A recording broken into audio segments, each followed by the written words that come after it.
Welcome, everybody, to Soccer 101. My name is Taylor Rockwell. Thank you all for joining us. This week, we're continuing our closer look at domestic soccer in the different countries that have qualified for the World Cup. And it's one who qualified automatically as host this week. It's Canada. Soccer in Canada has experienced significant growth over the past decade, and the Canadian Premier League, the CPL, has served as a cornerstone of this development. The league spans from Vancouver Island in the west to Halifax in the east. I had to brush up on my Canadian geography for purposes of this episode, and since its inaugural season in 2019 has helped develop domestic soccer talent in a way that hadn't really existed in Canada prior to its establishment. But how does the league actually work? What are its strengths and weaknesses? How good is it? And how will it grow from here? Plus, what role has the league played in strengthening the national team ahead of the 2026 World Cup? Here with me to talk it all out is Atletico Ottawa superfan himself, Graham Ruthven. Hello, Graham. Up the Atleti? Yeah, Atletico Ottawa, they have some, it really rolls off the tongue, that name. It really does. They have, I see their shirts on classic football shirts every so often. I see a lot of the CPL shirts. I don't own one yet. I was saying to you before we started recording, I used to have, or I still have somewhere in my possession, I don't know where it is. Graham is so upset about this. I am so upset. To be on record. I have this beautiful anniversary Canada shirt from, I think, like 10 years ago, and it's blue, because they used to wear blue, and it's got this red maple leaf on it. And I went and searched for it in Toronto when I was there 10 years ago. I got led to a strip mall in Toronto to buy it. So I'm gutted that I can't wear it for this episode. But maybe the next time we talk about the CPL, whenever that is, I'll have an Atletico Ottawa shirt from Classic Football Shirts to wear. I do want to get to the topic at hand. I have some questions about this journey to find the shirt, Graham. Like, were you there specifically to find the shirt? Did it just kind of pop up? Did you decide, I'm in Canada, I need a Canada shirt, I'm going to a strip mall? How did it all come to be? No, I'm a nerd, Taylor. You know this about me. I knew that Canada had a beautiful anniversary shirt that I wanted to own. And so when I went to, I forget, there's one in like Rogers Square, a big sports shop there. They didn't have it. They only had like the normal home Canada shirts. I had to search out. I remember putting it to Twitter. Toronto people, where can I find this shirt? And they sent me very kindly to this strip mall in like the suburbs, but I had to I was there with my parents. It was a long time ago. It was like I think Euro 2012 was on. Oh, wow. So yeah, we're talking like 13 years ago at this point, and so I think my dad might have driven me up to a strip mall in the north. And was it Toronto? Was it like a soccer equipment store? Was it like a soccer history store? What was it? No, it was a soccer equipment store. It was like it was very similar to have you been to like Upper 90 or whatever in New York or like those stores. So it was great. I could have spent a fortune in there, and the shirt wasn't cheap either. It was like 150 Canadian dollars. Like, but once I'd gone up there, I couldn't exactly return without said shirt, or my dad would have been unhappy about that. Since we're here, let's just stick with Kit Watch, shall we? Graham, have you examined the CPL kits, all the different kits of the 8 different teams? Is there one in particular you enjoy the most? If you have not, I will buy you some time and say that I like York United. I like the green and then the white to balance it out. That one's pretty good. I like the HFX Wanderers FC shirt, even though it looks a little bit like the U.S. kind of home shirt. It's got like a tie-dye wave sort of look to it. I like that one. And then I think there was one more in there that I was a fan of. But I turn it to you, the kit expert, to decide the best ones. So they have a very similar deal to MLS, like they're all Macron, so MLS is a single entity league, and we'll come on to that. So they're all made by Macron. I like did you mention York United? Sorry, I was kind of Googling as you were talking. I like the badge on the York United one. Pacific FC, Halifax Wanderers, did you mention that one with the kind of like tie-dye? So I think we're on a similar page here. I mean, there's only 8 teams in this league, so the choice is limited. Yeah, you can only scroll but so far before you've gone through all of them. Let's talk about that then, Graham, and the league itself. It is the country's only professional league, and you have the 8 teams. It's a 28-game season, so everybody plays each other a bunch. Top 5 go into a single elimination playoff. You do have the regular season champion now winning the Shield, similar to Major League Soccer, and then you have the playoff, the cup final, which is kind of how you get your eventual champion. So when you see a champion listed, it's the cup final winner, not the Shield winner. The North Star Cup, I believe, which is what they call the MLS Cup equivalent. Just quickly, Taylor, before we move on to the league itself, can I do a quick beat on what soccer before the Canadian Premier League looks like? Because I think that's really interesting, because to me as an outsider, I think a lot of people would think of Canada as like a non-traditional soccer nation, and maybe that's true to a certain extent. But in my research for this, I knew a little bit about this already, but soccer in Canada can actually be traced back to like firmly in the 19th century, when you have games being played in Toronto in 1859 and Victoria in 1865. And actually, I didn't know this, the first football association outside of the UK was in Toronto, the Dominion Football Association, which was formed in 1877. And as is the case with a lot, or was the case with a lot of countries around the world, it's often British and Irish expats who would drive the growth of soccer. Obviously, Canada has a lot of British and Irish expats, but the sport really took root. And so Canada has a really long history of league soccer. So the National Soccer League runs from 1926 until 1997. It's professional at points, it's amateur at other points, it's a Ottawa League at some points, it's a National League at other points. You also have the Canadian Soccer League, which runs from 1987 until 1992, when it goes bust. So quite eerily similar to, it feels quite similar to the US, where you have this early history, as the US does, which is obviously similar to a lot of other countries. But then for decades, it's a story of competing leagues, new ventures that don't last very long. It's kind of a boom and bust situation, and it's all a bit messy, right up until 2019, which is when the Canadian Premier League starts play. So obviously, MLS starts a lot earlier than that, but of course you have 3 Canadian teams who join MLS in, I believe, 2009, 2011 and 2012. So even there, Canada has a rooting interest in the growth of Major League Soccer. But yeah, since 2019 we've had the Canadian Premier League, which is the first true professional league that Canada has had since the I believe the Canadian Soccer League, which folded in 92. And you talk about the kind of similar history between Canada soccer and American soccer, and I think that extends to the limitations or the reasons why it hasn't expanded, because the United States is a great big country, Canada is a great big country, and with like people spread out all over it, it makes it a little bit hard. Even if you do have the majority of the population kind of centralized in certain areas in Canada, it still means that any league is going to have to stretch across the entirety of the country. It's going to make it difficult for travel for a good period of that history. But then you also have other sports that kind of dominate interest, hockey, a big one amongst them. You have the winter kind of conflicting with the FIFA schedule, so that makes things tricky. So you do have similar obstacles and similar histories, though Canada did manage to qualify for a World Cup in the 80s. Was it 86, I think they qualified, when the U.S. That's right. Did not. So maybe a leg up there, although they do have to wait until 2022, I think, for their next one. So maybe the U.S. doing a little bit better on that front. But it is a long and storied history, but I would say not always a successful history, soccer in Canada, up until the establishment of the Canadian Premier League. Yeah, the potential is clear, and that's part of the reason why the Canadian Premier League is established. There's a clear need for a professional domestic league. I think there was pressure from CONCACAF and FIFA as well. Of course, Canada being involved with the 2026 World Cup. I don't believe that. So the league it starts playing in 2019, but was kind of announced in 2017. I don't believe Canada had been awarded hosting rights for the World Cup at that point, but they must have been bidding at that point.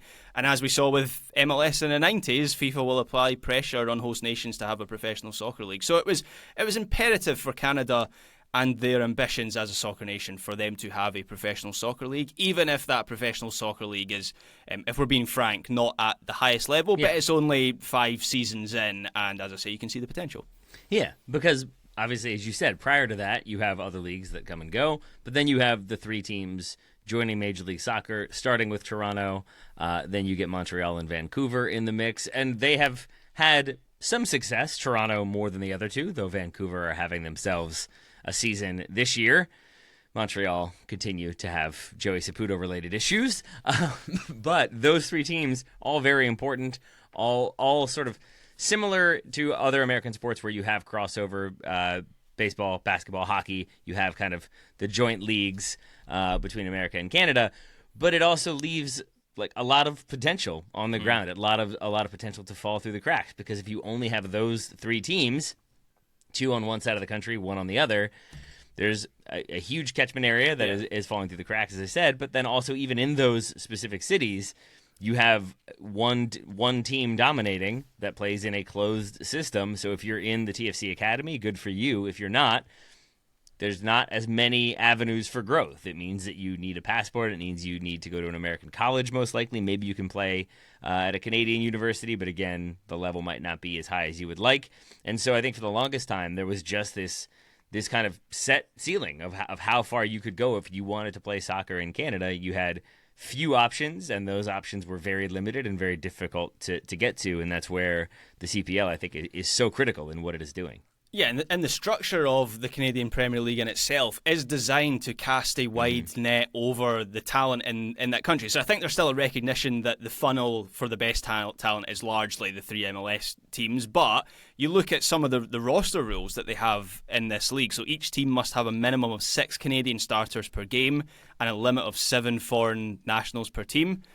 Also, 3 of the domestic players must be under the age of 21 and play at least 2,000 combined minutes per season. So these rules are quite clearly designed to stimulate the growth of homegrown players. And maybe that puts a cap on what the Canadian Premier League can be. Is it ever going to be truly one of the best leagues in the world? Or maybe even one of the best leagues in CONCACAF? Possibly not. But this is a league that is designed in its very structure to stimulate growth of soccer in Canada. And it's still very young. I think it's still very early to judge whether it is doing that. But I think it's very admirable that I kind of envisage a scenario where actually Canada ends up in a better situation than the US in this regard, where you have this league that is designed to grow for the national team. I'm talking about, not for the league, where they have this level and this pathway. Where MLS is obviously much more focused on being like one of the best leagues in the world, as has been stated several times by Don Garber. Has that happened yet? 2026, Vision 2026. That's next year. That's a lot of ground for them to make up in 12 months.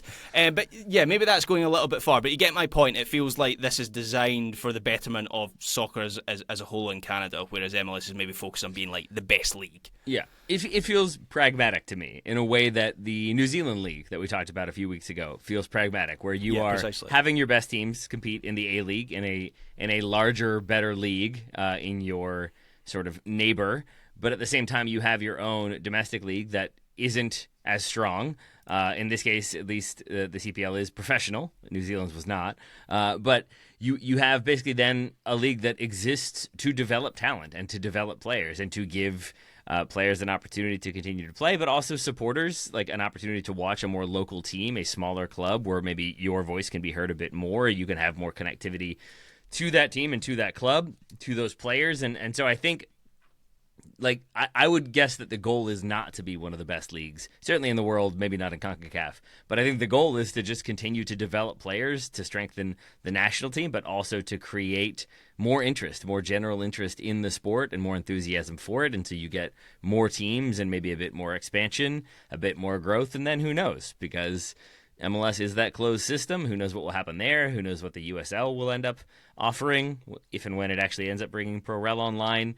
There is a more like stratified potential breaking down situation in American soccer that I don't see as much of in Canadian soccer, at least at present. So I hear what you're saying and where you're coming from, Graham. It's a lot of work to be done, but I think to like get lost in the weeds of the quality of the league is to maybe not pay attention to the work it has done and the work it continues to do in developing players.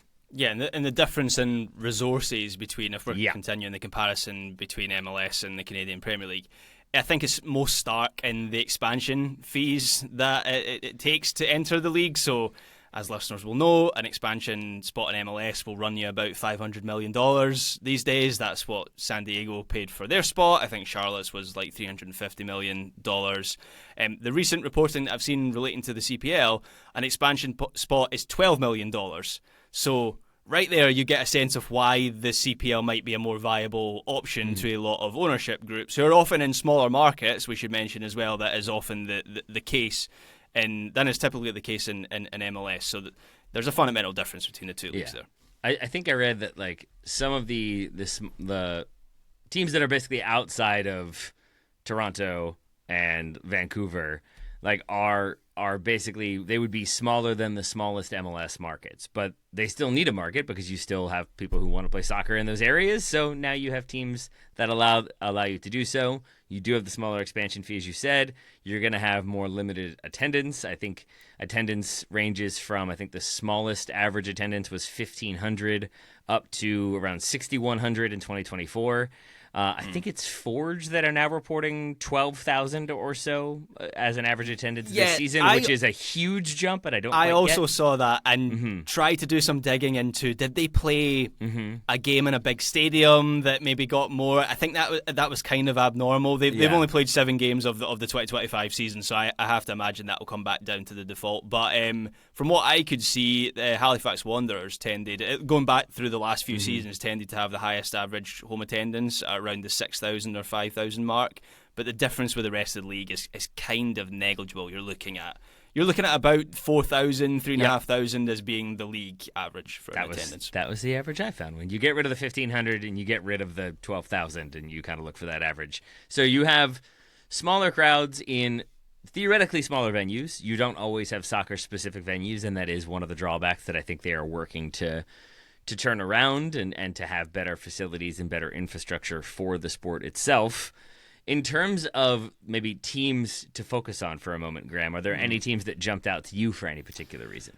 Well, I mean, Forge FC have been the dominant force since the CPL launched in 2019, so they've won 4 North Star Cups, which is the MLS Cup equivalent, as I said, 2 Shields as well. They're also kind of a central pillar of this league because their ownership, who also own the wonderfully named Hamilton Tiger Cats, who are apparently a Canadian football team. Canadian football teams have some names, my friend. Yeah, I don't know a huge amount about like American football, like NFL teams. Canadian football teams is a completely different world to me. So Wikipedia could be making that up for all I know, but the Hamilton Tiger Cats apparently are a Canadian football team. They have the same ownership as Forge FC, and the reason they're a central pillar is they were a driving force behind the founding of the league in the first place. So the owner of the Hamilton Tiger Cats was, I believe, involved in like the CPL central leadership to begin with, and then going around other markets and pitching that league. So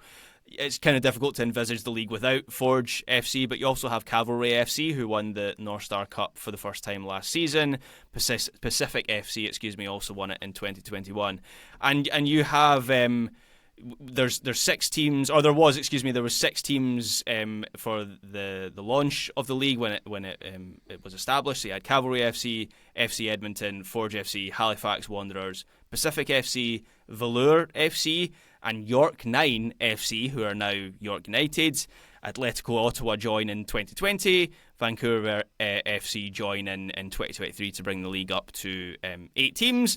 And then Windsor, Ontario have also been awarded an expansion spot in the last couple of years, but they haven't started play yet. I think there's some issues with their stadium. There's not really a date for them to get started yet. But the plan seems to be for 2 or 3 more teams to be added over the coming years. There was an ambition, I read, for the league to have 16 teams by 2026, considering they're at 8 and 2026 is like 7 months away. Seems unlikely that they are going to get that to that mark. And I also saw an ambition for them to get regularly be getting attendances of 10,000 plus in this league by 2026.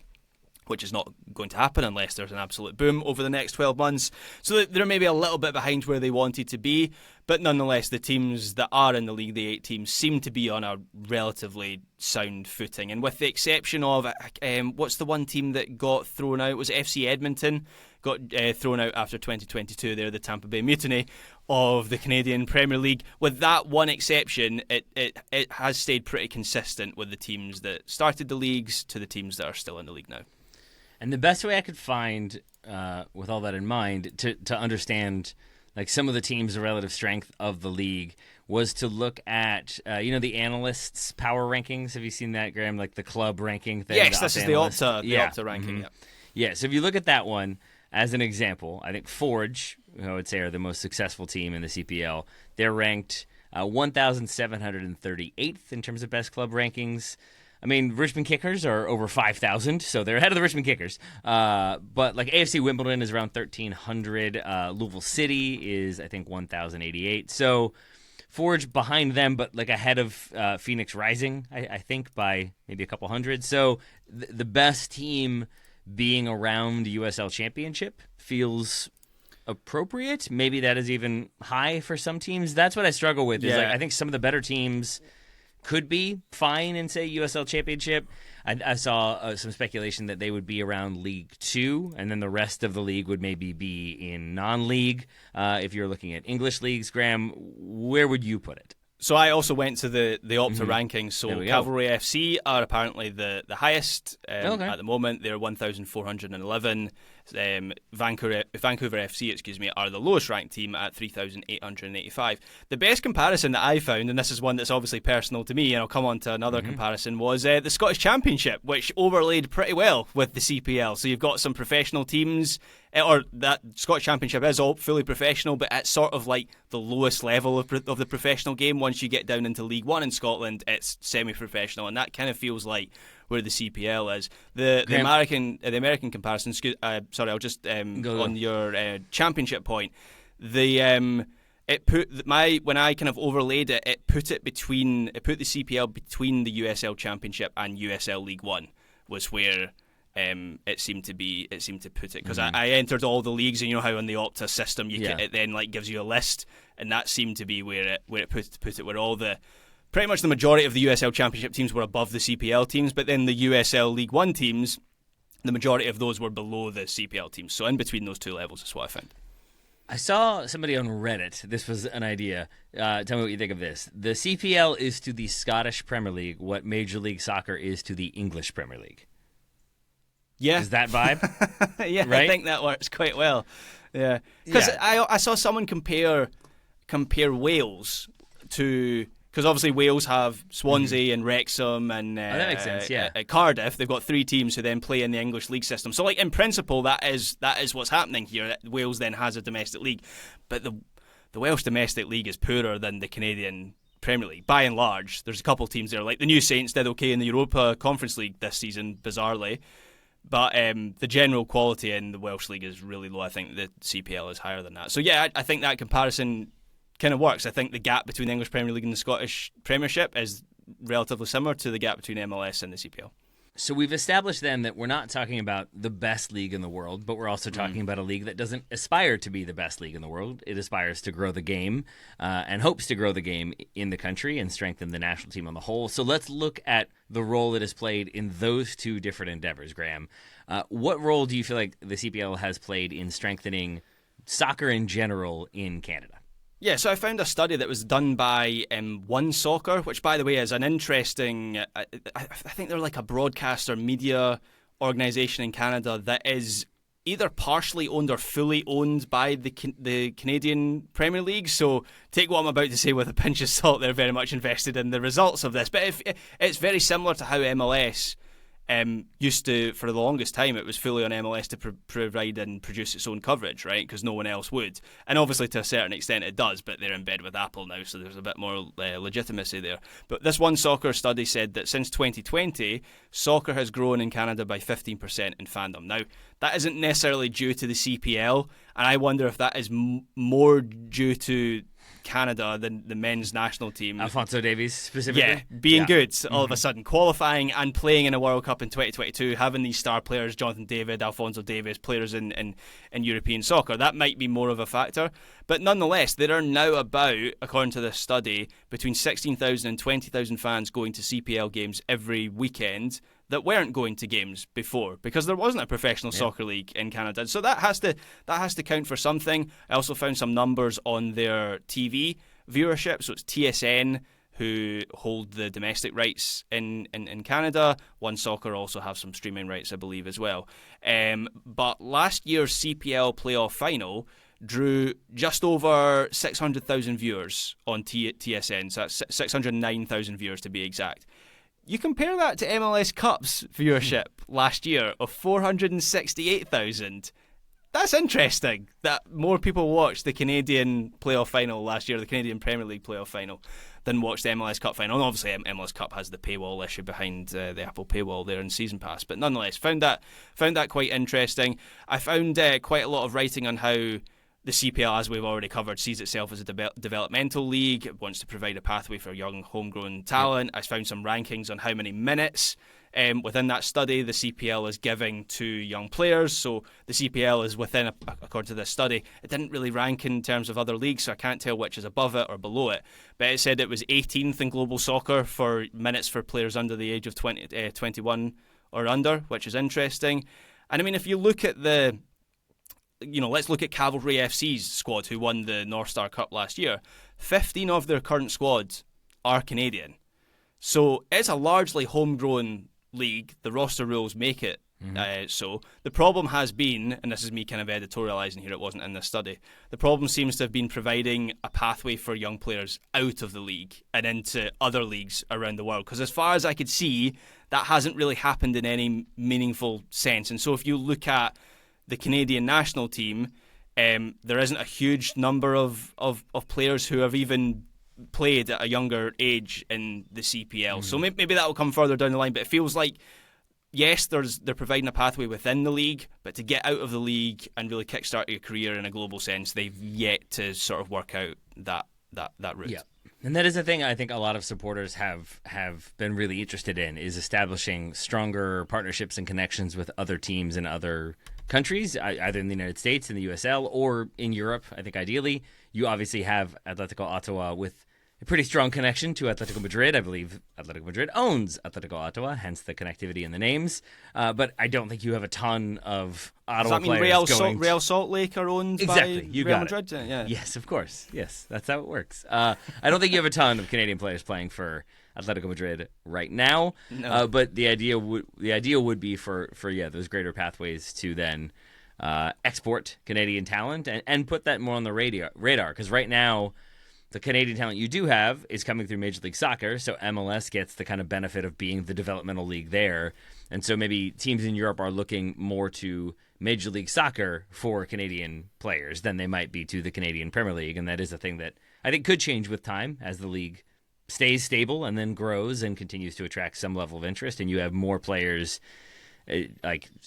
even at a baseline starting in the CPL, and then maybe they move to Toronto or Montreal or Vancouver, or maybe they move to Minnesota or wherever. Like, it still gives you some connection. It still gives some legitimacy to the league. And then if those players start to get more and more experience with the national team, we'll talk about that in a second, then I think that further helps the league. But at present, I really think of it as sort of like the Richmond Kickers are in here in Richmond, where it's you have a smaller city in Richmond that's never going to get an MLS team. It's never going to get like a top tier professional franchise. We've tried. It doesn't work. But the Kickers still are averaging 5,000 to 6,000 supporters a game, similar to the CPL. You're getting a really passionate fan base that cares about the team. You're getting local players brought through, and you're getting homegrown players getting an opportunity to play professional minutes, which is an opportunity they didn't have in the past. But it also, for soccer fans, for sports fans, it's an opportunity to go watch professional soccer when you wouldn't have otherwise had it. And you look at like Halifax, for example, looking up Halifax, learning more about Nova Scotia. I think the metropolitan population of Halifax is like 450,000 or something along those lines. Like, that is not a large population. They're never going to be able to be a competitive team if you want them to join Major League Soccer, let's say. They're not going to pay the expansion fee, but they're not going to sell out a 30,000 seat stadium or a 20,000 seat stadium, at least not at present. And so if you tried to do that, it's an automatic failure. And if your options are nothing or failure, maybe a lower level league that allows people to go to games, cheer for local players, and have those players potentially move to a bigger and better league someday, that seems pretty good to me, at least for now.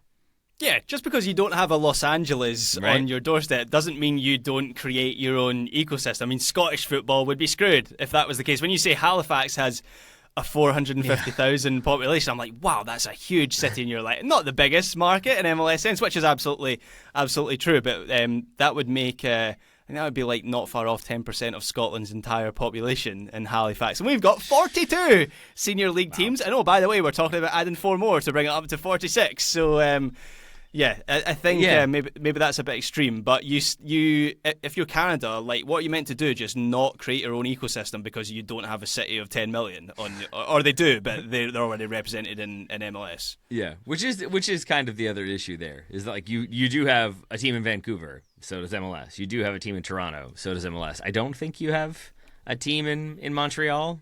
You don't have a ton of... No, they were talking about a team in Quebecois. Quebec. Yeah, there's been talks with local figures that have happened in the last couple of months. Kelowna is another market. I've almost certainly pronounced that incorrectly. Discord listeners can correct me on that one. But that's another market the CPL is looking at. And they have this thing called the On Tour series, where they take games to different markets every season, and Kelowna, that seems like a better pronunciation. Kelowna has hosted games, so these seem like markets that are prime for some expansion. How do you spell Kelowna? Kelowna. Okay. Kelowna. Kelowna in British Columbia. All right. Now I'm learning things. See? I didn't even know about that. Now I do. Yay. Learning more about Canada. Lovely.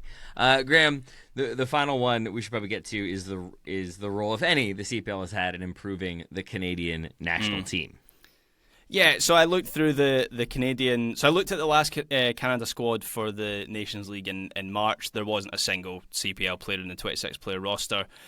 Adam Perelman and Alessandro Biello were called up for the November camp. They both play for Halifax Wanderers, Shola Jimo has also been included in the preliminary roster for the Gold Cup, and he plays for York United. So when we did our episode about New Zealand and their league, and we were talking about the New Zealand national team, there was just no imprint at all on the national team. That's not quite the case for the CPL. There are players who will get into these preliminary rosters, maybe occasionally will get called up for friendlies or whatever.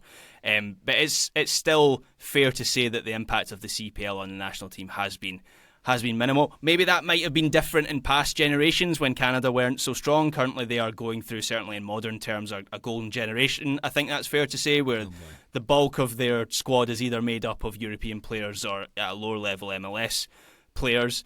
But the CPL was never designed to have many players in the national team. It was designed to create the players who would then move on and become national team players, as we've kind of outlined. That hasn't really happened yet, but the league is only in its 5th season, and they are so aggressive with the roster rules that I bet it does happen at some point. They just need to figure out what that pathway looks like. I kind of wonder if the visa situation because obviously in Scotland, we send a lot of players to the English Premier League. That pathway is really, really strong.